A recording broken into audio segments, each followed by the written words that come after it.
हम एक वक्त में बहुत बहादुर कौम थे।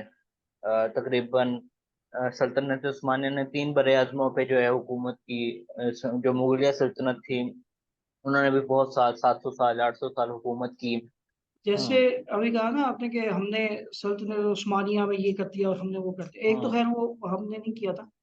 हमारे यहाँ पे जो छोटे छोटे ऑफिस में भी लोग हैं ना, चाहे वो प्राइवेट ऑफिस ही हैं, वो आज अपने एम्प्लॉय से तकरीबन 16-17 घंटे काम लेते हैं और तनख्वाह जो गवर्नमेंट ने मुकर्रर की है ना, वो भी नहीं देना चाहते कि ये मेरा एक दोस्त है, माशाल्लाह बड़ा हाईली, मतलब बहुत अच्छे लेवल का वो एडिटर है। मतलब उसकी स्किल्स बहुत अच्छे लेवल की, इस वक्त एक बहुत बड़े यूट्यूबर के साथ वो काम कर रहा है, पाकिस्तान का हम्म। एक बहुत बड़ा नाम है। उसका बस उसको ये फेवर दे देता था कि जब कहीं पे वो 2-3 छुट्टियां करता था, तो वो उसकी पे नहीं काटता था। आपका मुआशरा बेइंसाफियों से भरा पड़ा है। वो खुदा ने आज तक उस कौम की हालत नहीं बदली, ना हो जिसको हम्म। ख्याल खुद अपनी हालत के बदलने का। हम्म। तो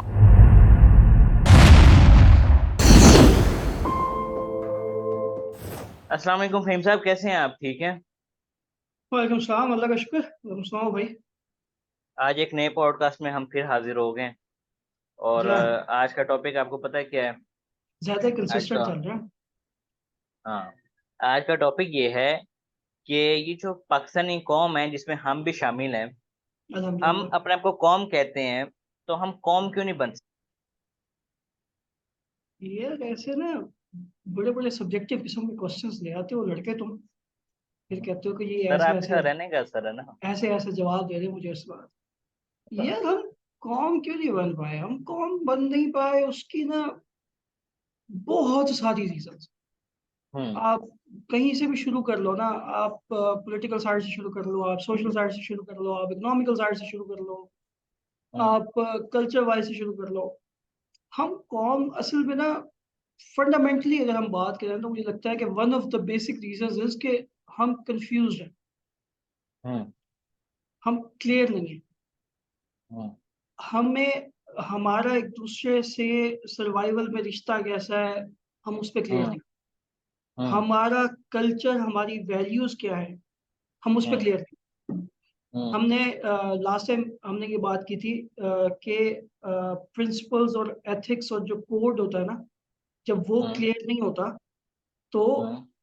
आप डिस्ट्रैक्ट होते हो और आप कंफ्यूज होते हो और आप भटकने के आपके चांसेस ज्यादा होते हैं।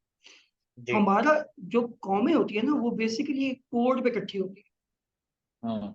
कि हमारा, अब जैसे फॉर एग्जांपल आप देखो जब ये जेनोसाइड हुआ उसके बाद जो ज्यूज है वो एक बहुत बड़ी एग्जांपल है कि वो किस तरह से जुड़ के रहते हैं। हुँ। वो जुड़ के क्यों रहते हैं? वो जुड़ के इसीलिए रहते हैं बिकॉज दे नो कि उनका सर्वाइवल इसी पे। दे हुँ। Won't survive if they are not together. अगर आप अपने हुँ। आसपास देखो, आप जिस भी कम्युनिटी का हिस्सा हो, आपके हुँ। कंट्री में या आपके मोहल्ले में या आपके सिटी में जो माइनॉरिटी होगी ना हुँ। वो ऑर्गेनाइज्ड होगी। हुँ। बिकॉज दे नो कि अगर हम इकट्ठे नहीं रहेंगे तो हमारे सर्वाइवल मुश्किल है। जी। वही लोग जब डिफरेंट रीजन में मेजोरिटी में होंगे तो शायद वो यूनिटी नजर ना आए हुँ। जो इस जगह पे आएगी। हुँ। तो इस तरह के जो कोड्स और एथिक्स होते हैं ना बेसिकली, जब या विशंस होते हैं या विजन्स होते हैं, उस पे ही हुँ। कंपनीज, कौमें, कोई भी ग्रुप इकट्ठा होता है उसी के बेस पे। अदरवाइज जो है ना वो सारी कंफ्यूजन है। हमारा मसला यही है कि हम लोग जो है ना, हम लोग कंफ्यूज हैं इस चीज पे। बहुत सारे लोग तो ये सोच रहे होते हैं कि हमने मुल्क से बाहर निकल जाना है।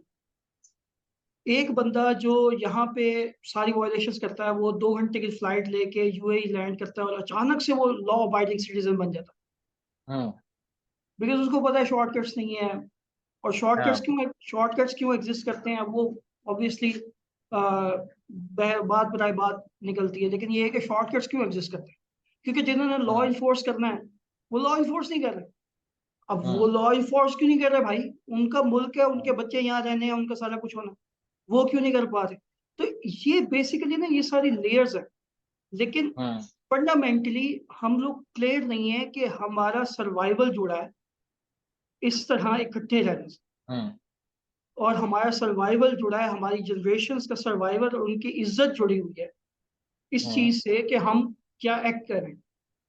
जी। तो जब तक ये क्लियर नहीं होता, कौन हुँ। बनने वाला काम जो है ना वो थोड़ा मुश्किल है। हाँ, ये बात आपकी बिल्कुल ठीक है। यहाँ पे जब तक रूल ऑफ लॉ नहीं आएगा तब तक तो कुछ नहीं हो सकता। यहाँ पे बेसिकली जो एक चीज की कमी है वो रूल ऑफ लॉ की है। लेकिन उसके अलावा कुछ पॉइंट्स और भी हैं, मैं आपके साथ डिस्कस करना चाहता हूँ। जैसा कि हम एक वक्त में बहुत बहादुर कौम थे। तकरीबन सल्तनत उस्मानिया ने 3 बड़े आजमों पे जो है हुकूमत की। जो मुगलिया सल्तनत थी उन्होंने भी बहुत साल, 700 साल, 800 साल हुकूमत की। उसके पीछे कोई तो वजूहात होंगी ना। हम्म, उसके पीछे जो मेन रीजन ये थी कि सबसे पहले कलमा तौहीद थी, और उनको पता था कि हमने अल्लाह के नाम के लिए खड़े हो जाना है और अल्लाह के नाम के लिए सब कुछ कर जाना है। और फिर वो इंसाफ पसंद बहुत थे। यहाँ पे हम मुआशरे में देख रहे हैं इंसाफ तो है ही नहीं है। हमारे यहाँ पे एक बेसिक कल्चर ये है कि लोग कहते हैं वकीलों से बचो। अगर आपका किसी वकील से कोई ताल्लुक वास्ता पड़ गया है तो समझे आपके कई साल गए, और कई सालों में आप जो है ना अपनी जितनी जायदाद है ना वो आप बेच छोड़ेंगे। यही बात हमारे पास हॉस्पिटल्स में भी कही जाती है, पुलिस वालों के पास भी कही जाती है। मतलब मुख्तलिफ चीजें हैं जो ये हम कहते हैं। अब इसका वजह क्या है कि कहीं भी इंसाफ नाम की चीज नहीं है। अगर आप हॉस्पिटल एडमिट हो गए तो आपको ऐसे ऐसे बिल्स आते हैं, या आप अगर गवर्नमेंट हॉस्पिटल में तो आपकी केयर उस तरह से नहीं होती। मेरे एक जो है ना अजीज हॉस्पिटल में एडमिट हो गए।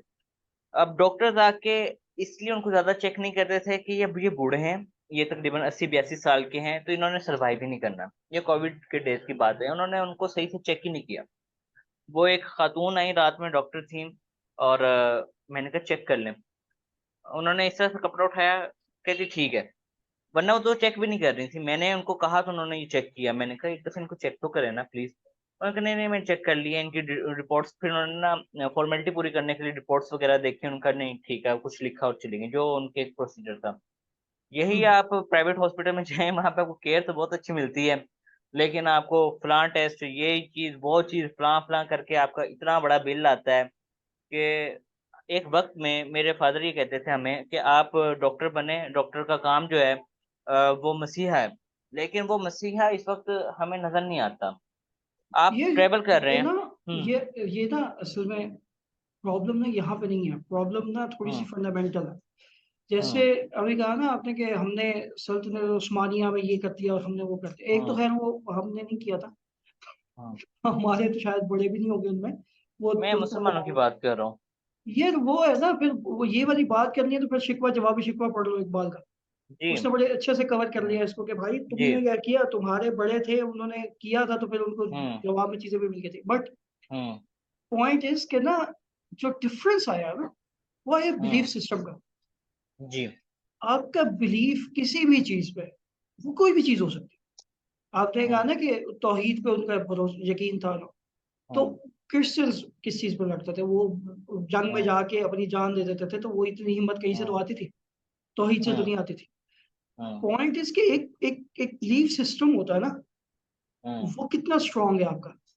For hmm. एग्जाम्पल, आपके पास 1 करोड़ रुपया है, मैं आपको हम्म। कहता हूँ भाई इसमें से 2.5 लाख रुपए उठाओ और किसी हम्म। गरीब को दे दो, हम्म। तो आप दे दोगे या आप नहीं हम्म। दोगे? ये किस चीज पे हम्म। डिपेंड करता है कि आप मेरे पे बिलीव कितना करते हो कि मैं जो कह रहा हूँ वो ठीक है। जी। इस्लाम कहता है 2.5% ज़कात देनी है। जी। आपके पास 1 करोड़ रुपये, 2.5 लाख रुपए देना है। हम्म। देखो, वैसे तो ये कहना बड़ा आसान है कि मैं मुसलमान हूँ, मैं अल्लाह पे यकीन रखता हूँ, हम्म। इस्लाम ही बेहतरीन मजहब है और आप हम्म। या वो आखिरी नबी रसूल हैं, और कहना आसान है। हम्म। जब वो कहते हैं कि 2-2.5% अपने पैसों में से, हाँ, प्रैक्टिकल करो। हाँ, तो तब आप देते हो कि नहीं देते हो? हम्म। वो डिफाइन करता है आपका बिलीफ सिस्टम कितना स्ट्रांग हम्म। है। ये यूनिवर्सली अप्लाई होता है। जो हम्म। पुलिस वाला खड़ा हुआ है चौक पे, हम्म। एक तो हम्म। खैर वो बेचारा जितनी गर्मी में खड़ा हुआ है उसको वैसे ही जो है वो लोगों को भी थोड़ा ख्याल करना चाहिए उसका, लेकिन पर जी।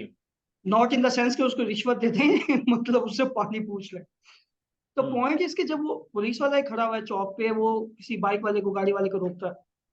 अब वो, हम्म। उसके बाद 2 रास्ते हैं, या तो उसका चालान गिरेगा या उसे 2 पैसे लेके उसको जान हम्म। देगा। हम्म। अब यहाँ पे टेस्ट होगा ना उसका बिलीफ सिस्टम।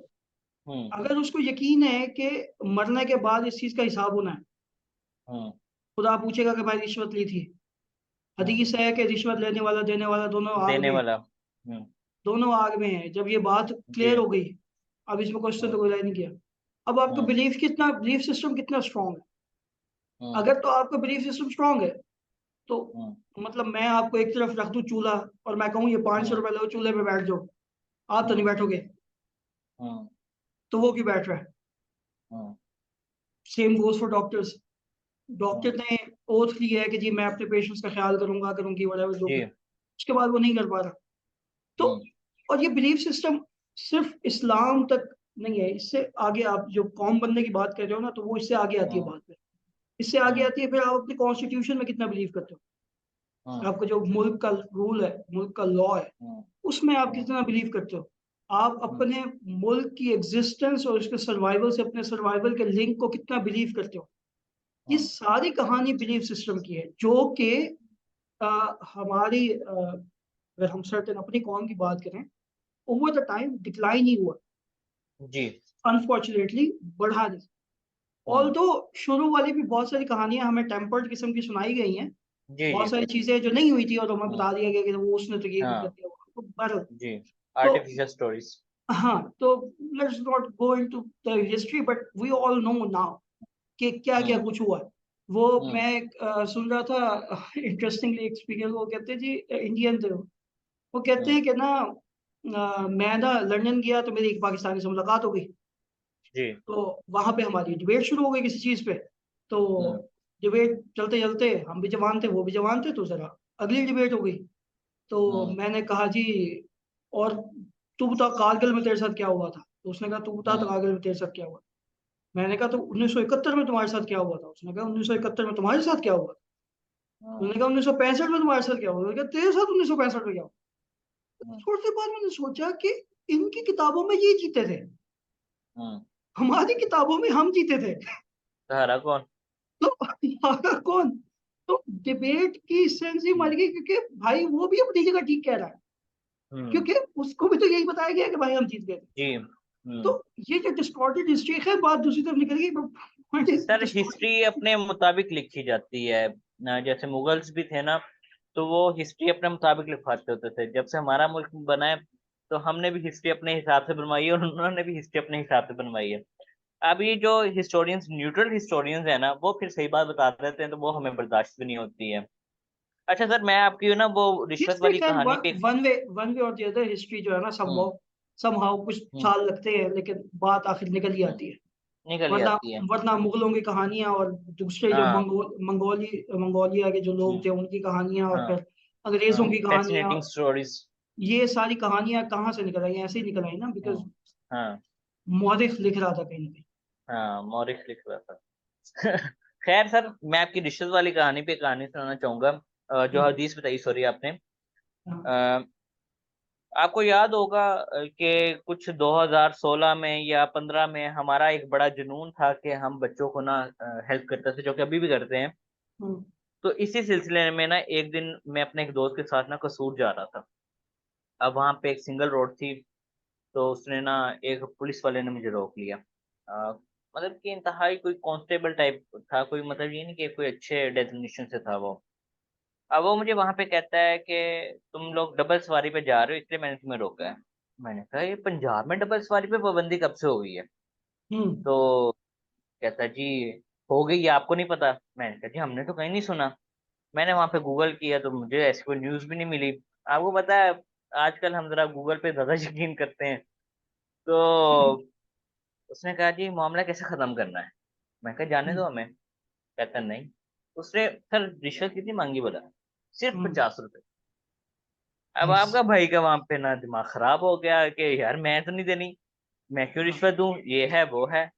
वहां पे ना साइड पे वार्डन भी खड़े हुए थे, तो वो मुझे ना वार्डन के पास ले गया। कहता जी सर जिसका करें जरा चालान वगैरह ना। मैंने कहा सर देखें, आपका बंदा यहाँ पे रिश्वत मांगी जा रहा है। कहता अच्छा सब्र करो। यानी कि उसने मुझे चुप कराया कि तुम यहाँ पे बोलो ना ऐसे। तो उसने ना 200 रुपए का चालान जो है ना मुझे लिख के दिया। मैंने कहा सर ये चालान किस वजह से, मुझे बताएं तो सही। उन्होंने कहा तुम्हारे बंदे ने जो है ना हेलमेट नहीं पहना हुआ। मैं कहा ये बात आपकी ठीक है, गलती पे तो हम भी हैं। तो लेकिन मैंने आज तक ये स्टोरी जिसको भी सुनाई है ना, उसने कहा ये बंदा इंतहाई बेवकूफ है कि जो 50 रुपए देने की बजाय ना 200 रुपए दे के आ गया। लेकिन सर देखें, आज भी जब मैं स्टोरी को याद करता हूँ ना, तो मैं यही कहता हूँ कि सर वो एक मौका था लाइफ में जहाँ पे मैं रिश्वत दे सकता था और मैंने रिश्वत नहीं दी। क्योंकि अभी आप हदीस सुना रहे थे, रिश्वत देने वाला और लेने वाला दोनों ही जहन्नुम में होंगे। तो सर जो ले रहा था और जो मैं दे रहा था, हम दोनों ने भी जहन्नुम में एक साथ ही होना था। फिर उसमें और मुझ में फर्क क्या रह गया था? ठीक है, कम हाँ से वो, कम दिल तो मुतमईन है ना आज। हाँ सही बात। अब ये कि दोनों जानों में होते, लेकिन उसने एटलीस्ट 50 रुपए कमा तो लिए इस सारे सेटिंग में से। हाँ नहीं तुमने सर, 50 मैंने लिए। 200 का नुकसान मेरा बेहतर है उसमें। ठीक है। तो हाँ सर लेकिन मैं ये ये बात एक भी कर रहा। अनफॉर्चुनेट रियलिटी है ये वाली, कि हाँ। अगर आप इस मुल्क में हो तो जो बात मानने वाली है वो माननी चाहिए कि हम्म। रिश्वत जो है ना, अगर आप प्रैक्टिकल लाइफ में जाते हो और हम्म। आपका ये सरकारी खातों से पड़ता है हम्म। पाला, तो हम्म। रिश्वत के बगैर मामला चलाना जो है वो कुछ जगहों पे तो बिल्कुल इम्पॉसिबल है। एक होता है इम्पॉसिबल ना है। कि यार आप टाइम लगा लो, आप ज्यादा देर खड़े हो हम्म। जाओ, आप लाइन में लग जाओ, वो हम्म। कर लो, तो ठीक है। वो एक अलग चीज है। बहुत सारे लोग उसको भी अवॉइड करने के लिए एक चीज हम्म। करते हैं, ऐसा नहीं है। हम्म। अदरवाइज हाँ आता है ये कि है कि मतलब मैं कि वो जाऊं, कहते हैं, अच्छा चल यार तू मुझे आगे करा दे। मैं जाऊं, मैं 500,000 दूं, हाँ। बस मैं फिर बैठ लेकिन जाऊं उसके वेट बाद। करना बेहतर है, अगर आप एथिक्स और उसूल की बात लेकिन करें, वेट कुछ बेहतर है। कुछ केसेस में ना वेट करने से भी काम नहीं होगा ना। हाँ जी, ये आप बात आपकी वेट ठीक है। आप वेट करते रहो। मैं उस दिन मेरा इत्तेफाक हुआ, ये कंप्यूटराइज कर दिया ना इन्होंने लैंड हाँ। रिकॉर्ड्स को। हाँ जी, सारा तो कंप्यूटराइज। वो मेरा इत्तेफाक हुआ एक कंप्यूटर सेंटर पे जाने का ना, तो वहाँ पे एक भाई साहब आए हुए थे। उन्होंने ना, अब वो मतलब अब कुछ ना कुछ तो फनकारी करनी होती है ना। अब वो क्या हम्म। किया कि कंप्यूटराइज्ड है ना, तो आपको अगर वहां से फर्ज चाहिए तो आप पहले तहसील जाओगे, जहाँ पे मैनुअल जी। रिकॉर्ड में जी। आपकी जो है वो वेरीफाई होंगी चीजें, उसके बाद आपको कंप्यूटर सेंटर। अरे तो फिर उसको भी कर देना था ना कंप्यूटराइज, बात तो फिर वही आ गई कि मैनुअल में बढ़। अब वो भाई हम्म। साहब रिकॉर्ड रूम से जो है वो डॉक्यूमेंट जाना था कंप्यूटर सेंटर, वो नहीं जा रहा था। हम्म। वो जाना ही नहीं था। जब तक उस हम्म। बंदे ने जाकर रेलेवेंट बंदे को ढूंढ के पैसे नहीं देने थे, जी। वो नहीं जाना था। वो जी। उसको रिकॉर्ड रूम वाले कहते थे जी हमने भेज दिया, जो जी। मैसेंजर है वो उसकी मर्जी है, वो जिस दिन आता है, जिस दिन नहीं आता नहीं आता। और हम्म। वो डॉक्यूमेंट्स लेकर वही एक बंदा है पूरे शहर हम्म। में जो तहसील से डॉक्यूमेंट्स उठा के रेलिवेंट कंप्यूटर सेंटर में देने जाता है। हम्म। वो बंदा सुबह 10-11 बजे ड्यूटी पे आता है, और उसका जब दिल करता है वो कहता है अब मेरी छुट्टी हो गई है और अब मैं घर हम्म। हूं, से कोई पूछने वाला नहीं। हम्म। और वो भाई साहब का, और मैंने तो यहाँ तक देखा उसको करते हुए कि वो आया है, डॉक्यूमेंट्स लेके जाने थे उसने उसने 2 डॉक्यूमेंट्स लाए हैं, 2 उसने कहा यहीं रख दो वापस। हाँ जी। उसके पैसे नहीं मिले थे उसको। हम्म। उसने कहा ये फिर मैं ना बाद च ले जाऊंगा। वो हाँ, बात चला जाए। बाद च ले जाऊंगा का मतलब ये है कि भाई इस बंदे को, और रिकॉर्ड रूम मतलब जो वहां पे 15वां 14वां 15वें ग्रेड का जो बंदा वहां बैठा हुआ है, वो बता रहा है कि यार वो फलां बंदा है। अब उसका नाम बारह हम्म। नहीं कहते, लेकिन बहरहाल वो फलां बंदा है जिसने ये लेके जाना है। आप एक काम करो, ये नंबर है उसका, उसको हम्म। कॉल कर लो, हम्म। जो मामलात है उसके साथ सेटल कर लो, फिर वो ले जाएगा। उसको मैंने हम्म। कहा था, वो फिर भी नहीं लेके गया, तो ये आप उससे ना सेटल करो। तो जी। पॉइंट इसके कुछ जगहों पे इनएविटेबल कर दिया। अब वहां पे खड़े मजबूरी होके, बना दी है कि उसके बगैर हाँ काम ही नहीं हो सकता। हाँ, वहां पे आप खड़े होकर शोर कर लोगे मैक्सिमम। वो कुछ कोई नहीं होगा, रेड तो काम और एक लेट हो जाएगा। वो कोई एक रेड टेप डाल देंगे उसके ऊपर। हम्म। वो कोई आपकी कोई और कहानी डाल देंगे कि जी हाँ जी आपके डॉक्यूमेंट्स मैंने फलां चीज दी है, हाँ। अब एक काम करें फलां चीज लें। अच्छा ये तो आपने सर। जो हम्म। वेरीफाई करवाया हुआ ना डॉक्यूमेंट, ये है हम्म। 3 दिन पहले का, हमें आज का चाहिए। हम्म। हाँ, इस तरह की बड़ी कहानियां होती हैं। वो कुछ इस तरह के रेड टेप डाल देंगे, फिर आप करते रहो। तो ये सर तो खैर मजबूरी बना दिया ना, अनफॉर्चुनेट। ये नाइंसाफी के जुमरे में सर आता है, एक रूल ऑफ लॉ। और ये जो आपकी नाइंसाफियां जो हैं, ये सारी इस मुल्क में बहुत ज्यादा हैं। और सर ये मैं आपको बात बताऊं, ये इदारों का मसला नहीं है। हमारे यहाँ पे जो छोटे छोटे ऑफिस में भी लोग हैं ना, चाहे वो प्राइवेट ऑफिस ही हैं, वो आज अपने एम्प्लॉय से तकरीबन 16-17 घंटे काम लेते हैं, और तनख्वाह जो गवर्नमेंट ने मुकर्रर की है ना, वो भी नहीं देना चाहते। तो सर जब तक हम तमाम बेसिक रूल्स का ख्याल ही नहीं रखेंगे, वो चाहे कोई सरकारी इदारे का हो या प्राइवेट इदारे का हो, तब तक काम कैसे चलेगा? नहीं चल सकता। ये देखो, सरकारी जो हम जिस सिनेरियो की बात कर रहे हैं उसका ताल्लुक, हाँ, किसी हद तक है पे से भी, बिकॉज अगर एक बंदा है जिसको आप पे नहीं कर रहे हो इनफ, हाँ। तो मतलब जाहिर है वो थोड़ा बहुत उस तरह भी जाएगा, लेकिन अगेन बात वही है कि अगर ये देखो, आपको पता है कि एक जो है वो पुलिस कांस्टेबल है, उसकी तनख्वाह इतनी होती है, वो एक्स हम्म। वाई जी जितनी भी होती है। हम्म। आप अगर उस जगह पे लगने के लिए रिश्वत दे रहे हो या हम्म। वहां पे लग रहे हो, तो आपको मेंटली हम्म। प्रिपेयर्ड होनी चाहिए ना कि भाई उसमें इतने पैसे मिलते हैं। हम्म। जी। तो अगर आप फिर भी उस तरफ जा रहे हो, तो इसका मतलब ये है कि आप चूज कर रहे हो ना to have hmm. That life. अगर एक एस डी ओ लगता है, उसकी 60 70 80 हजार whatever जितनी भी पे होती है इनिशियली, और उसके साथ कुछ बिजली की यूनिट, अगर आप उसके साथ सेटिस्फाइड नहीं हो और आपने सोचा यही हुआ कि मैंने लग हम्म। के तो फिर 4 पैसे कमा लूंगा तो 2 लाख रुपया तो हो ही जाएगा मेरा कम से कम जी। हर महीने, हम्म। तो फिर तो हम्म। आप इनिशियल इंटेंशन ही उसी से जा रहे हो, तो फिर तो प्रॉब्लम आपकी है। हम्म। दूसरे सिस्टम की तो है ही है, लेकिन आपको अपना भी देखने की जरूरत है। हम्म। जहाँ तक प्राइवेट सेक्टर की बात है ना, तो वो अब वो एक सेपरेट डिस्कशन है, क्योंकि वो हम्म। कैपिटलिज्म और उस चीज पे आता है क्वेश्चन के हम्म। कोई भी बंदा, एक कैपिटलिस्ट जो पैसे कमाने के लिए बिजनेस खोल रहा है, वो जाहिर है ये कोशिश करेगा कि वो निगोशिएट करके कम से कम पैसों में लोगों को रखे। हम्म। अब उसके अंदर वो कितना यूनियनाइज कर पाते हैं लोग अपने हम्म। आप को, या कितना जो है वो एक्सप्लॉइट कर रहा है वो, मतलब 18 18 घंटे हम्म। काम करवा के अगर वो 15 हजार रुपया 17 हजार रुपया 20 हजार रुपया whatever, जितना भी वो पे कर रहा है। खैर वो 17 18 घंटे ना भी करवाए, वो 13 15 13 14 घंटे भी काम करवाए और उसके अगेंस्ट वो हम्म। 12 13 हजार रुपया अगर पे कर रहा है। हाँ, एक्स्ट्रा चार्जेस ना दे। हाँ, और स्किल्ड लोगों से कर रहा है। जी। हमारे ना अनफॉर्चुनेटली कुछ ये मसला भी है, हम लोग ये चाहते हैं कि जस्ट हमें ना पे मिल जाए हम्म। और काम ना हमारे करना पास पड़े। स्किल ना हो। हाँ। हमारे पास स्किल नहीं है तो हमें किस चीज़ की पे मिल जाए, जी। एक ये भी ऐसा तो डिस्कशन। नहीं हो सकता। लेकिन ये बात मैंने क्यों की, ये मेरा एक दोस्त है, माशाल्लाह बड़ा हाईली, मतलब बहुत अच्छे लेवल का वो एडिटर है। मतलब उसकी स्किल बहुत अच्छी लेवल की, इस वक्त एक बहुत बड़े यूट्यूबर के साथ वो काम कर रहा है, पाकिस्तान का एक बहुत बड़ा नाम है। तो सोचे सर, वो अगर इतने बड़े यूट्यूबर के साथ काम कर रहा है, जिसके फॉलोअर्स मिलियंस में हैं या उसकी वीडियो मिलियंस में चलती हैं, तो कोई तो उसमें खास बात होगी। हम्म। अब उस वो बंदा इससे पहले जिस ऑफिस में काम कर रहा था ना, उसको एक फिक्स सैलरी मिलती थी। और मैं ये देखता था वो 10 बजे आ रहा है या 12 बजे आ रहा है, जो एक ऑफिस का टाइम होता था, क्योंकि कभी 10 बजे था या 12 बजे था। ये सुन के स्टोरी बताई है। अब रात के 3 भी बज गए हैं ना, तो उसने वहां पे काम करना ही करना है। हम्म। और वो अपना काम खत्म करके 3 बजे जा रहा है। उसके लिए उसका बॉस उसको ये फेवर दे देता था कि जब कहीं पे वो 2 3 छुट्टियां करता था, तो वो उसकी पे नहीं काटता था। लेकिन आप ये देखें ना, एक महीने में जब आप 27 28 दिन मुसलसल इतना आपके ड्यूटी आवर्स हैं 8 आवर्स, और आप काम कर रहे हैं जी वहां पे 16 या 18 घंटे, तो सर हम्म। मत तो बचती है ना। और वहां पे आप सिर्फ ये कहेंगे 2 छुट्टियों का आप कंपनसेट कर रहे हैं कि आपके पैसे नहीं काट रही है, भी जाती है, और फिर एक्स्ट्रा बेनिफिट्स कोई नहीं है, सिर्फ आपकी पे है। क्योंकि अभी मेरे एक छोटा भाई है, वो एक ऑफिस में काम कर रहा है। उनका सीन ये है कि जिस दिन वो ओवर टाइम करवाते हैं ना, वो खाना खिलाते हैं। ये कोई इतना मैटर भी नहीं करता कि खाना लाजमी खिलाएं, लेकिन उनका एक अच्छा रवैया है अपने एम्प्लॉयज के साथ। हम्म। फिर अगर उन्होंने ओवर टाइम लगवाया है, वो पर ओवर टाइम के हिसाब से 500 रुपया उनको उस दिन का वो पे करते हैं। हम्म। ये अच्छी चीजें हैं। अब जो मैं आपको पहले स्टोरी सुना रहा हूँ, वहां पे ऐसा कुछ नहीं है।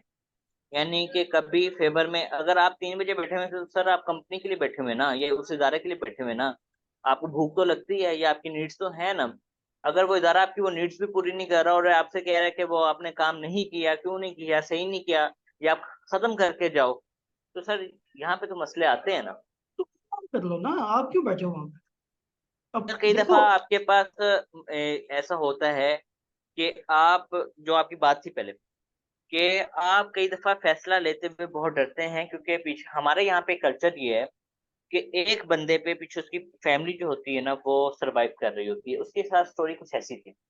उसके फादर जो कमा रहे थे, वो बहुत ज्यादा नहीं कमा रहे थे, बहुत लिमिटेड सा, घर का बड़ा लड़का था वो सर। और ये है कि उसके पैसों से उसका घर चलता था। उसने एक दो दफा कोशिश भी की मूव ऑन करने की, लेकिन मतलब कि कुछ मामला हुआ कि नहीं हो सका। तो सर यहाँ पे मजबूरियां भी बड़ा कुछ करवा जाती हैं, और नहीं, ये जैसे बात उसको चांस मिला तो वो चला गया। नहीं, ये बात ठीक है। और again kind of belief system पे आ जाती है बात कि जब एक मुसलमान है जो ये काम कर रहा है, तो इस्लाम ने डिक्टेट किया हुआ है ना कि किसी मजदूर के साथ आपने या किसी काम करने वाले के साथ आपने कैसे डील करना है। जी, उसकी कि उजरत। उसका मजदूरी खत्म होने से पहले पहले उसकी उजरत दे हाँ दो आप। हाँ। अब यहाँ पे ज्यादा वो डेली वेजेस पे नहीं है तो रोज उसको पैसे तो नहीं दिए जा सकते। हाँ, वो एक बट जो बट मिसाल है। जो बट जो उसकी उसका कॉन्टेक्स्ट है वो यही है ना कि उसको फेयरली कंपनसेट कर दो और इन टाइम कर दो। जी। ना सिर्फ उसके पैसे जितने बनते हैं उतने दे दो, हम्म। बल्कि टाइमली दे दो। जी। इन दो चीजों पे जोर दिया ना। अब जो हम्म। बंदा इसको वॉयलेट कर रहा है तो वो कुछ हम्म। तो खैर हिसाब किताब आगे भी होने। जी। बट एक चीज ना, दो चीजें हैं इसमें ना जो हम्म। सीखने वाली। एक तो जी। ये है कि ना दुनिया फेयर नहीं है। जी। ये बात जब तक नहीं मानोगे, तब तक आप हम्म। सोचते रहोगे कि आप इंटाइटल्ड हो उन चीजों को लेकर जो आपके हम्म। राइट्स बनते भी हैं शायद, लेकिन आपको नहीं मिल रहे। जी। तो फिर आप अब क्या करो? Now what? हम्म। आपको हम्म। बनता था कि आपको ओवर टाइम मिला, नहीं मिला, फिर अब क्या करो? अब हम्म। बैठ के उसको गालियां देनी है, बददुआएं देनी है, दे दो, पैसे मिल हम्म। जाएंगे। नहीं नहीं सर, मिल। लेकिन हम यहाँ पे डिस्कशन ये कर रहे हैं कि लेकिन हमारे ये इसका एक जगह दूसरा की कहानी, दूसरी इसका जगह की इसका कहानी है। इसका दूसरा जी। पॉइंट भी, इसका दूसरा एंगल भी है। वो ये हम्म। है कि ना, अब मुझे नहीं पता कि आपके जो दोस्त है वो उनकी एज क्या थी और वो किस हिसाब से और हम्म। किस लेवल पे काम कर रहे मेरी थे एज की बाहर। कह रहे हैं। तो कहा ये जाता है कि जब आप ट्वेंटीज में होते हो ना, तो हम्म। आप कंपनी चूज नहीं करते, आप बॉस चूज जी। करते हम्म। हो। वो बॉस जो आपको जिंदगी में आगे लेके जाने की कैपेबिलिटी रखता हो, जो आपको स्किल्स जी। दे सके, जो आपको प्रेशर में हम्म। डाल के आपको हेल्प कर सके। अब वो जो हम्म। वहां पे सिचुएशन थी, वहां पे उसको गाइडेंस नहीं मिल रही होगी शायद उस तरह से कि हम्म। इसको सबको टैकल कैसे करना। हम्म। बट एक काइंड ऑफ इम्पॉसिबल सिचुएशन में उसको काम करने की आदत पड़ गई। हम्म। वो बंदा अगर आज बैठ के 8 से 10 घंटे एडिटिंग उसको करनी पड़े तो उसके लिए मसला नहीं है। Hmm. For all we know, this is what helped him to land a job with a YouTuber that you are talking hmm. About. Hmm. उसका एक सर्टेन स्किल सेट था, एक सर्टेन उसकी उसकी कैपेबिलिटीज थी, जो कि ऑब्वियसली अगर वो 8 घंटे की जॉब करता है तो उसको जो चीज उसने एक साल में सीखनी थी वो उसने छह हम्म। महीने में सीख ली। हम्म। प्लस प्रेशर हैंडल करना भी सीख लिया। हम्म। सिल्वर लाइनिंग है ना। देखो आप किस सर मेरी तरह से। बात सुने, हम्म, आपकी बात बिल्कुल ठीक है, उसने बहुत कुछ सीखा, उसने हो सकता है इससे आप बहुत अच्छे पैसे भी कमा रहा होगा। लेकिन पॉइंट ये नहीं है कि उसने क्या सीखा या वहां से क्या हासिल किया। पॉइंट ये है कि जो एक बेसिक रूल है कि यहाँ से इंसाफ होना चाहिए था, हम बात करें इंसाफ पे, वो नहीं मिला। अब वो यार जहाँ पे देखो। इतने बड़े नाम के साथ काम कर रहा है, वहां पे उसकी सैलरी वहां से डबल है। वो उनको खाना भी अच्छे से पूछते हैं। बात खाने पे नहीं, आप सोचते बार बार खाने का कहता है, खाने की बात नहीं है। बात ये नहीं कि खैर, रवैया अब क्या है, ये इंसाफ तो क्या है। नहीं नहीं, आप कवर नहीं करो, बात तो खाने की है। सर फिर क्या करें, अब पेट तो लगा हुआ है ना। हाँ, बात खाने की है, उसको झूठ नहीं अच्छा। लेकिन आपके पॉइंट ठीक है, लेकिन इसमें बात आ जाती है सेल्फ लर्निंग वाली। आपकी जो जितने भी पॉइंट्स हैं सारे के सारे 100% ठीक है, मैं उनसे बिल्कुल एग्री करता हूँ। लेकिन क्या है कि मुश्किल हालात में उसने अपने लिए सीखा है। लेकिन बात ये हो रही है कि जो एक इदारा है वो उसके साथ क्या कर रहा है। ये देखो, बात सुनो, कहानी ये है कि जो दूसरा क्या कर रहा है हम्म। उसको मैं कंट्रोल नहीं कर सकता। जी। दोनों एंगल से समझ लो। जो हम्म। एम्प्लॉय जो था उसके एंगल से मैंने बता दिया। अगर मैं उसकी जगह होता हम्म। तो मैंने हम्म। मैंने सीखा कि डेडलाइंस कैसे मीट करते हैं, हम्म। मैंने सीखा ज़्यादा देर जी। बैठ के काम कैसे कंसिस्टेंटली किया जा सकता है, मैंने ज़्यादा प्रेशर डील किया, मैंने लर्निंग हम्म। क्विकली कर ली, फायदा हो गया, मैंने हम्म। अगली जॉब लैंड कर ली, आज वो बैठ के फ्रीलांसिंग भी करेगा तो 4 पैसे कमा लेगा। जी। अब आ जाओ एम्प्लॉय के परस्पेक्टिव से। हम्म। अगर मैं एक एम्प्लॉय हूँ ना, सॉरी हम्म। एम्प्लॉयर हूँ, अगर हम्म। मैं एक एम्प्लॉयर हूँ जिसके पास एक बंदा है जो 16-18 घंटे बैठ के काम करता है मेरे लिए, 15-16 घंटे भी करता हूँ, हम्म। वो बंदा मेरे लिए एक एसेट है। हम्म। अगर मैं उसकी इंपॉर्टेंस को रिकग्नाइज नहीं कर पाता, जी। हम्म। मेरा नुकसान होगा। जी वो तो मूव ऑन कर जाएगा। जी अब जैसे ही वो मुझे कहेगा कि मैं जाने का सोच रहा हूँ, तो फिर मैं भी थोड़ा सोचूंगा कि अच्छा अब इसको मैं पैसे और दे दूंगा, मैं किस तरह से इसको रोकूं। और अगर मुझे ये रियलाइजेशन नहीं है कि हम्म मेरा कौन सा एसेट मेरे लिए कितना इंपॉर्टेंट है, तो हम्म, कुछ ही टाइम में मेरे पास बिजनेस ही नहीं होगा रन करने के लिए। जी मेरे पास वो सेटअप ही नहीं होगा, मेरे पास वो ऑफिस ही नहीं होगा रन करने के। जी मेरी फेट सील्ड है। हम्म वो बेशक एडिटर उसको बैठ के दुआएं दे या बद दुआएं दे, डजंट मैटर। हम्म जी उसकी फेट सील्ड है, आगे तो जो हिसाब होना है सो होना है। दुनिया में भी जी हिसाब होना है। उससे जी सेटअप जी नहीं चल पाएगा, क्योंकि आपका जी बिजनेस चलता ही एसेट्स के बेस पे। अगर आपका जी एचआर ही स्ट्रांग नहीं है, आपका हम्म काम है कि आपने वीडियोस बना के एडिट करके अपलोड करनी है, आपको हम्म सिर्फ वीडियो के सामने बैठ के बोलना आता है, आपको एडिट नहीं करना आता, आपको अपलोड नहीं करना आता, आपको कुछ भी नहीं आता। और जो एसेट्स हैं, सर आता भी हो, अगर आप काम ले रहे हैं किसी से, लेकिन वो मैटर होता है ना, आपको चाहे सारी चीजें आती हो। हाँ, लेकिन देखो ना, सिस्टम को फेयरली रन करना जरूरी है ना। जी सिस्टम अगर फेयरली रन आप कर रहे हो तो ठीक है। और मैं अब मैंने हमने पहले भी ये बात की थी कि जब हमने फ्रीलांसिंग पे सारी बात की थी, तो मैंने जी बताया था जी कि हम लोगों ने कंपनीज फॉर्म की हुई हैं, हम लोग इंडिविजुअल फ्रीलांसिंग हम्म नहीं करते। हम्म हमारे जितने भी एम्प्लॉयज हैं, हम्म वो उनको ये चीज बहुत क्लियरली कम्युनिकेटेड है कि भाई आपको लगता है, आपको ये स्टेप्स है जिससे जिस पे चल के आप हम्म एक सर्टेन पॉइंट पे पहुंचो। जी आपको नहीं लगता, आप इससे डिसएग्री करते हो, आपको हम्म बिलीफ नहीं है सिस्टम में, आप जो हम्म आपका राइट आपने है। बता दिया ना।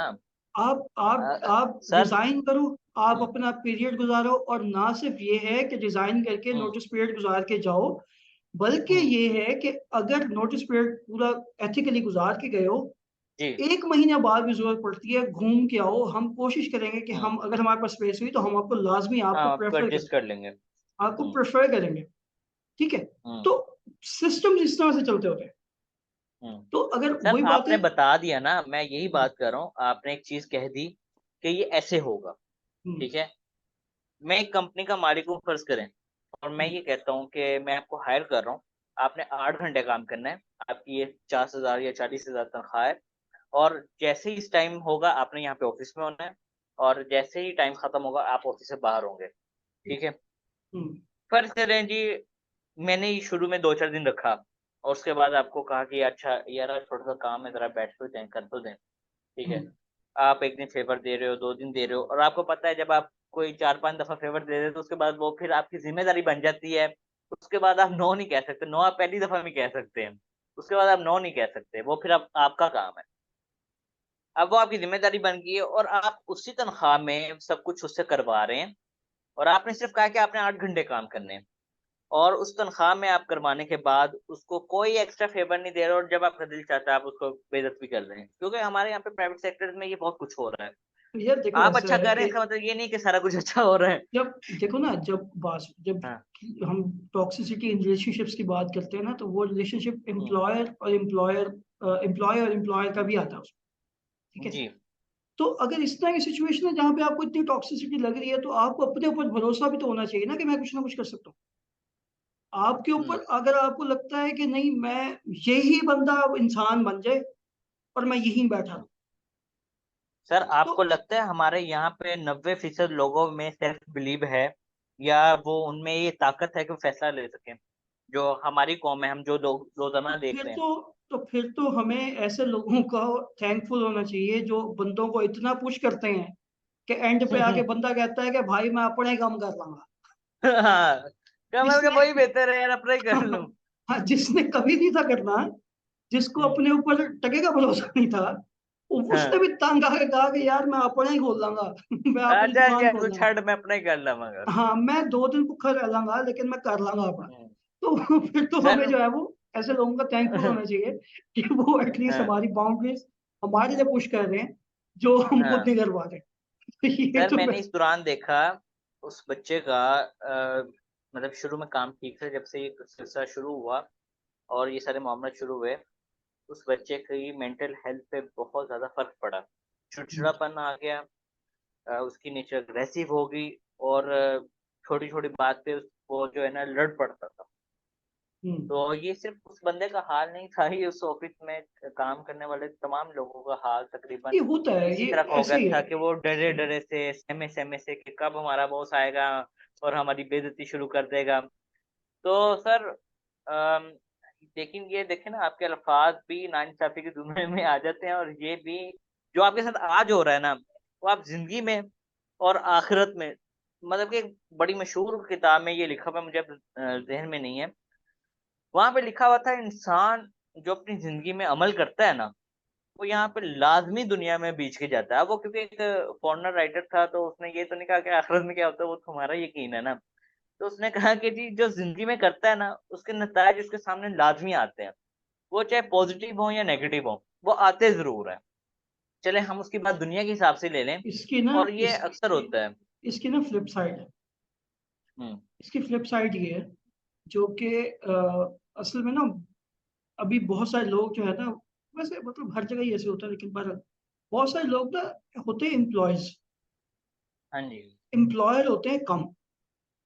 अब हुँ, मैं ऑब्वियसली किसी को डिफेंड नहीं कर रहा, अगर कोई बंदा जो है वो अनएथिकल प्रैक्टिसेस रन कर रहा है, तो वो जी। ऑब्वियसली, वो मैंने बताया कि वो फेट सील्ड है, वो चलेगा ही नहीं, वो बिजनेस, वो हाँ, चीज वो सर्वाइव ही नहीं करेगी ज्यादा देर। हाँ, सर्वाइव नहीं करती, बंद ये हो जाती है। पॉसिबल ही नहीं है, क्योंकि अल्टीमेटली जो रिसोर्स अच्छा बिल्ड होगा वो उसको छोड़ जाएगा, खत्म होगा।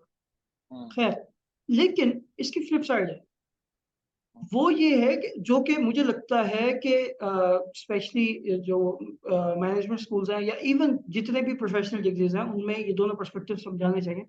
Entrepreneurship hmm, as a subject जो है वो सब प्रोफेशनल डिग्रीज में पढ़ाना चाहिए। शामिल होना चाहिए। हाँ, उसकी वजह ये है कि दूसरा पर्सपेक्टिव ना समझ नहीं पाते हम। हुँ, देखो, आपके जो मैनेजर बैठा है ना आपसे ऊपर, उस हुँ, बंदे का एक्सपोजर आपसे ज्यादा है। जी। अगर वो आपको कह रहा है कि जी ये काम 3 घंटे में चाहिए फॉर एग्जाम्पल, आप हुँ, कहते हो कि ये इम्पॉसिबल है, वो कह रहा है कि ये पॉसिबल है, आप स्टार्ट करो, हुँ, आप उसी को क्वेश्चन कर रहे हो। एक हुँ, मैनेजर है, वो आपको कह रहा है कि नहीं इतना ये काम आज के दिन में खत्म होना है, आप नहीं कर पा रहे, हुँ, उसका काम है ना आपको पुश कर रहा है ना यार, तो वो जी। जाहिर है उसको उसको आपको पुश करना है, क्योंकि अल्टीमेटली उसने हुँ, भी तो किसी का जवाब देना ना, घूम के, जी। कि भाई ग्रोथ कहाँ है, तो वो ग्रोथ हुँ, कहाँ से लेके आएगा। सेम रिसोर्सेज 4 लोगों की टीम या 10 लोगों की टीम के साथ अगर उसने ग्रो करना, तो वो ग्रो कैसे करेगा, उन 10 लोगों हुँ, की कैपेबिलिटीज को इंक्रीज करके करेगा ना। हुँ, तो वो ऐसे ही जब है। पुश करता है, तो बहुत सारे लोग इस गलत फहमी में भी आ जाते हैं कि ये पता नहीं क्या होगा। हुँ, तो ये साइड जो है ना, ये जो पर्सपेक्टिव है, हुँ, वो समझना भी जरूरी है। जी। हुँ, लेकिन बॉटम लाइन फिर वही है, हाँ, इसको छोड़ दो कि, बल्कि इसको छोड़ दो से ज्यादा ये इस तरह से इसको समझो कि जो चीज आपके इख्तियार में नहीं है, हुँ, उसके बारे में फिक्र करने और रोने धोने से ज्यादा बेटर है कि हुँ, उन चीजों पे काम कर लो जो चीजें आपके हाथ में। जी। अगर आप एम्प्लॉय हो, तो ये हुँ, फिक्र करना छोड़ दो कि एम्प्लॉयर को क्या करना चाहिए था। हुँ, आप अपनी आवाज रेज कर दी, आपने आपने रजिस्टर कर दिया, हो गया था। उसका ये नहीं कि रेजिस्ट नहीं करो, रेजिस्ट करो ऑब्वियस, हुँ, बट वो दिन रात उसकी फिक्र में घुलने ना लग जाओ ना कि ये अब किस दिन ये ठीक होगा इंसान, हुँ, या मेरे same goes for everything, system कैसे ठीक, कब ठीक होगा, ये वार्डन कब ठीक होगा, हाँ, 50 रुपए लेने कब बंद करेगा, मेरा दोस्त कब ठीक हो जाएगा, मेरा भाई कब ठीक। ये फिक्र करने की बजाय ये फिक्र करो कि मैं कैसे बेहतर हो सकता हूँ। हुँ, सेल्फ लर्निंग क्या है, मैं अपने हुँ, आप को उन फैक्टर से इंडिपेंडेंट कैसे कर सकता हूँ जो फैक्टर्स हुँ, मेरे लिए टॉक्सिक है। जो हुँ, इंसान इस चीज पे काम नहीं कर रहा, वो अपनी जिंदगी हुँ, से टॉक्सिसिटी रिमूव करने के लिए एफर्ट नहीं कर रहा, वो सिर्फ अपने आप को बेवकूफ बना रहा है दूसरों को गालियां देकर, हुँ, जो इंसान उसकी जिंदगी में टॉक्सिसिटी फैला रहे। हुँ, अगर एक जिस्म का हिस्सा आपके लिए नासूर बन जाए, आप उसको काटते हो, हुँ, डॉक्टर उसको कहते हैं कि भाई इस उंगली को या इस हाथ को काट दो वरना यह पूरा हाथ खराब कर देगा। आप नासूर लेकर या हाथ अपना खराब लेकर बैठे रहो और उसको गालियां देते रहो बीमारी को, हुँ, खुदा गारक करे इस बीमारी को और ये हो गया और हुँ, वो। तो आपका बाजू बचेगा? हम्म, नहीं बचेगा। हम्म, आपको डिसीजन लेना पड़ेगा, आपको हाथ उंगली जो काटने की जरूरत है वो आपको काटना पड़ेगा। जी, सोल्यूशन ओरिएंटेड जब तक नहीं होंगे लोग, हम्म, जो हायर कर रहा है वो बुरा भला कहता रहेगा उनको जिसको वो हायर कर रहा है, जो हायर हो रहे हैं वो उनको बुरा भला हम्म, कहते रहेंगे, जो सिस्टम में पैसे देने पड़ते हैं जिनको, वो सिस्टम को बुरा कहते रहेंगे, और इवन जो पैसे लेते हैं वो भी सिस्टम को बुरा कहते रहेंगे कि हमारी तनख्वाह ज्यादा होती तो आज हमें जरूरत ना हम्म, पड़ती। जो हमने कवर कर लिया है कि हम्म, भाई आपको पता था कि 25,000 रुपया तनख्वाह है, तब क्यों अप्लाई किया था, कुछ और काम हम्म, कर लेते। ये सारी हमने लास्ट टाइम भी हमने ये बात की थी कि ये सेल्फ विक्टिमाइजेशन का जो कीड़ा है ना, ये जब तक नहीं निकलेगा हम्म, हम कौम नहीं बन सकते, हम जी, ग्रो नहीं कर सकते, हम अपनी लैगिंग्स को कवर नहीं कर सकते। Because hmm, the first step of fixing anything is accepting what is wrong with it जी, and what is your role in it। अगर अपने हम्म, रोल को नहीं एक्सेप्ट करोगे कि मेरा रोल क्या है इस सारे मैस में, हम्म, हम्म, मैं क्या गलत कर रहा हूँ, मैंने क्या ठीक करना, जब तक यहां से बात शुरू नहीं होगी कुछ हम्म, नहीं होगा। हम ऐसे आज आप और मैं बैठे हैं, कल कोई हम्म, और बैठा होगा और परसों कोई और बैठा होगा और वो बैठ के यही बात कर रहे होंगे कि भाई कौम नहीं बनी, हम्म, भाई फिक्स नहीं हुई चीजें, भाई कैपिटलिस्ट जो है ना वो फायदा उठा गए, भाई हम्म, ये नहीं हो सका वो करते रहो। तो हम्म। ये सर चीजें इसमें बात सुनिए आप, हम्म, इसमें ये जो पॉइंट्स हाईलाइट किए जा रहे हैं ना, जैसे वकीलों की बात है, डॉक्टर्स की बात है, टीचर्स की बात भी आ जाती है, पुलिस की बात आ जाती है, जो रिश्वत वाली बात मैंने आपको सुनाई, या एक इदारे में क्या हो रहा है आजकल। ये सारे पॉइंट्स मैंने आपके सामने इसलिए रखे हैं, ये नहीं है कि मतलब कि इस पे ये करें कि जी हम ये करें, सेल्फ विक्टिमाइजेशन वाली बात नहीं है। मैं आपके सामने ये पॉइंट्स रख रहा हूँ कि इस वक़्त हर बंदा नाइंसाफ़ी की दौड़ में जितना आगे हो सकता है उतना आगे भाग रहा है। इस्लाम इस्लाम जो है ना सर, इस्लाम एक चीज़ की वज़ह से जो फैला था और जो हुआ था ना, वह उमर के दौर में सबसे ज़्यादा ये फैला था और सबसे बड़ी जो उस वक़्त सल्तनत बनी थी, उसकी एक वज़ह थी कि हज़रत उमर का इंसाफ़ जो है ना बहुत मशहूर था। कोई भी शख़्स, आपने वो किस्सा सुना होगा, जब हज़रत उमर रात को गश्त करते थे, जब देखते थे कि उनके लोग तकलीफ़ में तो नहीं है, तो एक औरत अपनी बेटी से कह रही थी कि दूध में पानी मिला दो। उन्होंने कहा जी कि नहीं, उमर देख लेगा। उन्होंने कहा उमर यहाँ पे कहाँ से आ गया? उमर को तो पता ही नहीं हम क्या कर रहे हैं। तो हज़रत उमर उनकी जो है ना दीवार के साथ ही टेक लगा के रेस्ट कर रहे थे। तो उसने कहा अगर उमर नहीं देख रहा, उमर का खुदा तो देख रहा है ना, यानी अल्लाह तो देख रहा है ना। तो उस औरत ने जो लड़की थी, वो अपनी माँ के कहने पे दूध में पानी नहीं मिलाया। एक फ़ैसले का इख्तियार वाली बात जो आपकी है, वो यहाँ पे भी आती है। और हज़रत उमर अगले दिन गए और पूछा कि वो लड़की कौन थी? वो डर गए कि पता नहीं अब जो है ये अमीरुल मोमिनीन आए हैं, तो कोई ना कोई सज़ा तो देंगे। अब वहाँ पे उन्होंने उस बच्ची को ये इनाम दिया कि अपने बेटे से उसकी शादी कर दी। और शादी हम्म, भी ऐसे नहीं की, उन्होंने दिखाया ये मेरा बेटा है, और बेटे को से कहा एक नज़र देख लो, जो इस्लाम ने एक दी है, फिर शादी की। हम्म, बात ये है कि आपका मुआशरा बेइंसाफ़ियों से भरा पड़ा है। सिर्फ़ एक इंसाफ़ के नाम की चीज़ आ जाए, अब यहाँ पे एक बंदे को पता होगा ना कि मैंने एक काम जो करना है वो इंसाफ़ के दायरे में रहते हुए करना है। हर बंदा अपनी सिर्फ़ एक ज़िम्मेदारी निभाने लग जाए कि इंसाफ़ करे, किसी से ज़्यादती ना करे, आप कौम बन जाएँगे। सेल्फ़ विक्टिमाइज़ेशन वाली बात आपकी 100% ठीक है। लेकिन आज हमारा पॉइंट वो नहीं है कि सेल्फ़ विक्टिमाइज़ेशन हम खुद ये करते हैं, स्टार्ट लेकिन कहाँ अगर से हम होगा, इंसाफ़ पे आ जाए ना, स्टार्ट कहाँ से होगा? सर हम खुद ही करेंगे ना। इंसाफ हो जाए जी, कायम हो जाए, ठीक हो गया, स्टार्ट कैसे होगा? हुँ। सर सबसे पहले दुआ तो करें कि आप, हमें कोई हमें नहीं, हमें नहीं। नहीं, समझ नहीं, मिल नहीं, जाए। नहीं, दुआ नहीं करें आप। स कैसे सबसे होगा? पहले तो जो आपके ऊपर हुक्मरान बैठे हुए हैं ना, ठीक है? इंसाफ़ सर इस्लाम में किसने ज़्यादा अफ़ज़ल किया? अमीरुल मोमिनीन ने, हज़रत उमर ने। जरा स्टार्ट कैसे होगा? स्टार्ट आपके, मैं यही तो बता रहा हूँ कि स्टार्ट ऐसे होगा कि जो सबसे पहले आपके अदालतों में लोग बैठे हुए हैं, जो आपके जज हैं, जो आपके वकील हैं, सबसे पहले तो आपके जज जो है ना, आप ये देखें एक बंदे की ज़मीन वाक़ई में बनती है, एक बंदा एक बंदे को जाके पैसे खिला देता है कि वो कहता है नहीं मेरे हक में फैसला कर दो, उसके हक में फैसला हो जाता आपका है। पॉइंट ये है कि जज और वकील इंसाफ करना शुरू कर दें और स्ट्राइट साइड यहाँ पे से होगी। शुरू हो और आहिस्ता आहिस्ता ये डिलीवर होने लग जाए हर इंसान में। नहीं, ये स्टार्ट कैसे होगा? वकील और जज हम्म कन्वर्ट कैसे होंगे, ये बताओ। सर ये होंगे इस तरह से कि आपके जो इस वक्त कौम है ना, ये आवाज उठाना शुरू कर दे हर बात में कि सर बिल्कुल ये ठीक आप है, नाइंसाफी कर बिल्कुल रहे हैं ठीक है, और बिल्कुल ये ठीक है, हमें इंसाफ दें। बिल्कुल ठीक है। कौम आवाज उठाना शुरू कैसे करेगी? सर आजकल तो बहुत सारे प्लेटफॉर्म्स है, आप और मैं सोशल हाँ हाँ मीडिया पे बैठ हाँ, के यही तो आवाज उठा रहे हैं। बहुत सारे प्लेटफॉर्म्स हैं, शुरू हम्म, कैसे करें?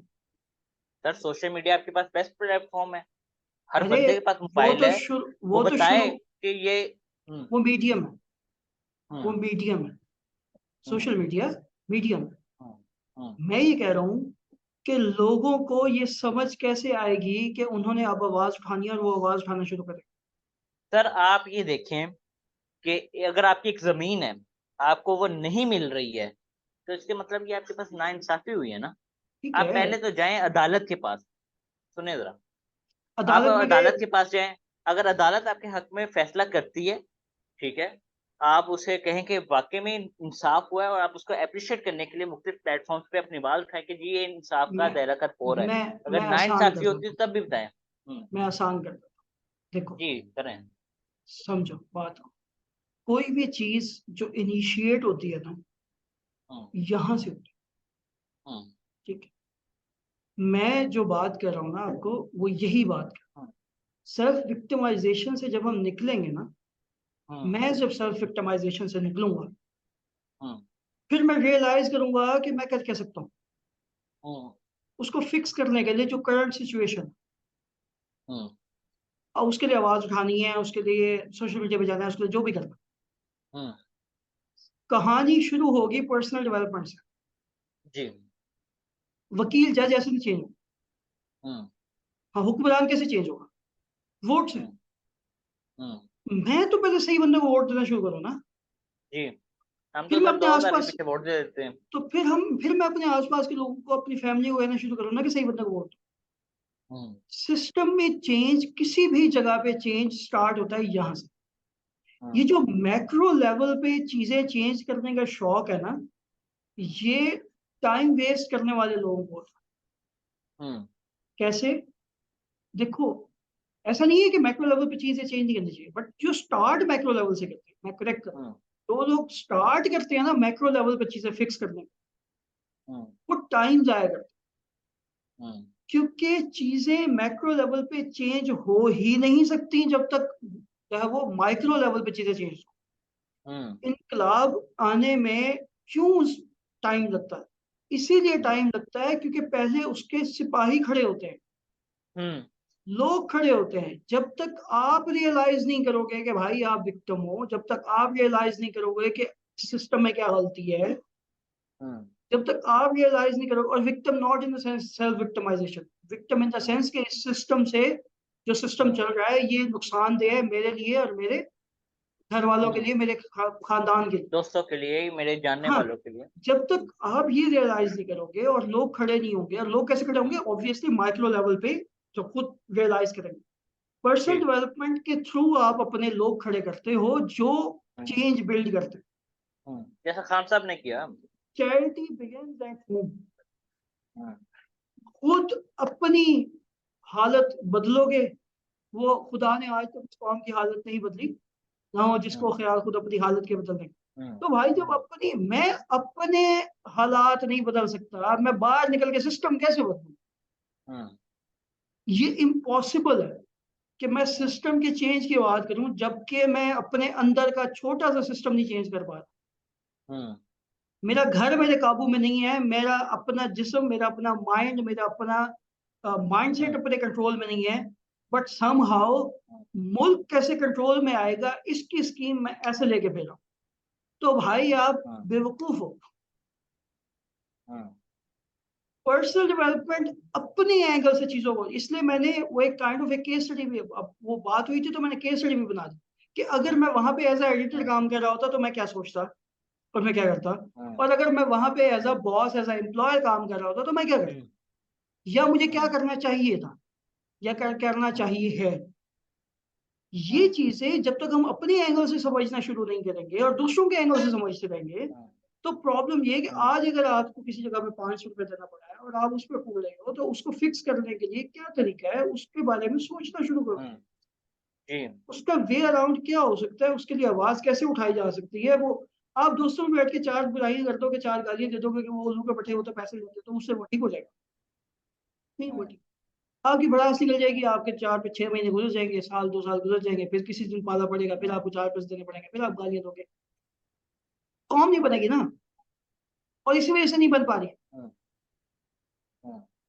इसको तो थोड़ा सा कंक्लूड करते हैं। देखो, हमारी एक तो हमें कॉमन विजन चाहिए एक कॉम बनने के लिए, एक कॉमन गोल चाहिए, हमने पहुंचना कहाँ है, हम चाह क्या रहे हैं। जब तक इस और स्ट्रॉन्ग बिलीफ सिस्टम चाहिए उन वैल्यूज में, जिन वैल्यूज में हम सब बिलीव करते हो, ठीक है, और वो फंडामेंटल वैल्यूज जिनमें हम सारे बिलीव करते हैं।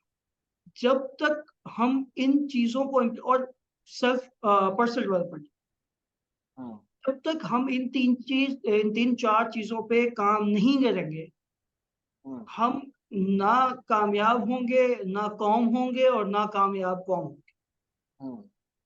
हम ऐसे ही स्कैटर्ड रहेंगे, हम ऐसे ही कहीं सेल्फ विक्टिमाइजेशन करेंगे, कहीं पे रेसिज्म की बातें करेंगे, कहीं रिश्वतों की बातें करेंगे। खुद करते हुए हमें फील नहीं होगा, दूसरे हमारे साथ ज्यादती करेंगे तो हमें महसूस होगा, फिर हम 4 गालियां दे देंगे, मूव ऑन कर देंगे। ये ऐसे ही चलता है। तो ये चीजें इम्प्लीमेंट करना, ये 3 4 चीजें इम्प्लीमेंट करना और समझना जरूरी है अगर हम कभी भी कौम बनना चाहते हैं। और इसकी केस स्टडीज अवेलेबल है दुनिया में, हजारों सैकड़ों कौमें आई हैं, बनी हैं, हमारे सामने बनी हैं, हमारे बाद मुल्क आजाद हुए हैं, जिन जो ज्यादा स्टेबल और सेटल्ड कौमें हैं। अच्छा सर, मैं आपकी इसी बात से आगे चलता हूँ। जो आप ये कह रहे हैं, आपकी बातें बिल्कुल ठीक है। पहले आपको खुद को ठीक करना पड़ेगा, फिर आगे चलेगा। और ये इन्फ्लुएंस जो है ना, ये कई दफ़ा एक बंदा ही शुरू करता होता है। वो आप भी हो सकते हैं, मैं भी हो सकता हूँ, कोई भी हो सकता है। ये आज के जो डिस्कशन का जो मकसद था वो यही था कि हम अपने पॉइंट्स को हाईलाइट करें कि हम्म हमारे यहाँ पे क्या-क्या प्रॉब्लम्स हैं। बेसिकली हम प्रॉब्लम्स और उनके सॉल्यूशंस पे बात करें। प्रॉब्लम्स मैंने रेज़ कर दी, सॉल्यूशंस आपने रेज़ कर दिए, दोनों चीज़ें हो गई। ठीक। यहाँ पे एक चीज़ और होगी जो मैं यहाँ पे ऐड करना चाहूँगा। मौजूदा वक़्त में देखा जाए, आप ये देखें, हमारे जो खान साहब हैं, इन्होंने कोई 27 साल का अरसा लगाया लोगों को, वो एक जो बात करते हैं, मैं उनके बकौल कह रहा हूँ कि जी एक कौम बनाने में। और उन्होंने एक आधी जगह पे भी कहा कि मैं अल्लाह से दुआ करता था कि यहाँ के लोगों को एक कौम बना दे, और वो आज कौम बन गए हैं, जो उनको लगता है। फिर ठीक है। उसके अलावा आप ये देखें, जो आज तक दुनिया तस्लीम करती है कि इन्फ्लुएंस एक हमारे नबी हज़रत मोहम्मद सल्लल्लाहु अलैहि वसल्लम का इन्फ्लुएंस बहुत ज़्यादा है। इतना इन्फ्लुएंस आज तक हिस्ट्री में किसी का नहीं रहा। वो एक बंदे स्टार्ट हुए, पहले 1 मुसलमान आया, 2 आए, 3 आए, आहिस्ता-आहिस्ता करते-करते उनको 23 साल का अरसा लगा इस्लाम मुकम्मल करने में, और 23 साल में उन्होंने कौम बना दी। ठीक है? तो इस कौम में भी किसी न किसी को बेड़ा तो उठाना पड़ेगा। बाकी हम दुआ करते हैं कि अल्लाह पाक जो है किसी ना, ने किसी को नहीं, आपको खुद हाँ, अपने आप को ठीक करना हाँ, शुरू करो, आहिस्ता आहिस्ता चीजें हाँ। खुद ही ठीक होंगी। स्टार्ट तो एक बंदा ही करता है ना सर, हम जितनी भी तारीख पढ़ लें, स्टार्ट तो एक बंदा ही करता है ना। आज समझ लें कि हमने एक स्टार्ट कर दी है, और अल्लाह करे इसके बाद लोग देखना शुरू कर दें और इस पे अमल करना शुरू कर दें। बाकी दुआ है कि हमारी ज़िंदगी में हम इस मुल्क के लोगों को कौम बनता हुआ देखें। तो आमीन। सर बहुत शुक्रिया, आज आपने बड़ी अच्छी बातें की। थोड़ी बहुत अच्छी बातें शायद मैंने भी की होंगी, आपने तो तारीफ़ करनी नहीं, तो ओ मैं खुद हाँ, ही कर दूँ। ओ हाँ, मुझे याद है, मैंने भी तो कहना था। अरे आपने हाँ, बहुत thank you sir, thank you. बस ये एडिटर साहब, ये बातें आपने लाज़मी रखनी है हमारी। हम तारीफ़ कर रहे हैं एक-दूसरे की। चलें हाँ। सर, इसको पॉडकास्ट को यहीं पे एंड करते हैं, काफ़ी लंबा पॉडकास्ट हो गया है। तो मुझे इजाज़त दीजिए। अल्लाह हाफ़िज़। आपको भी सर इजाज़त है।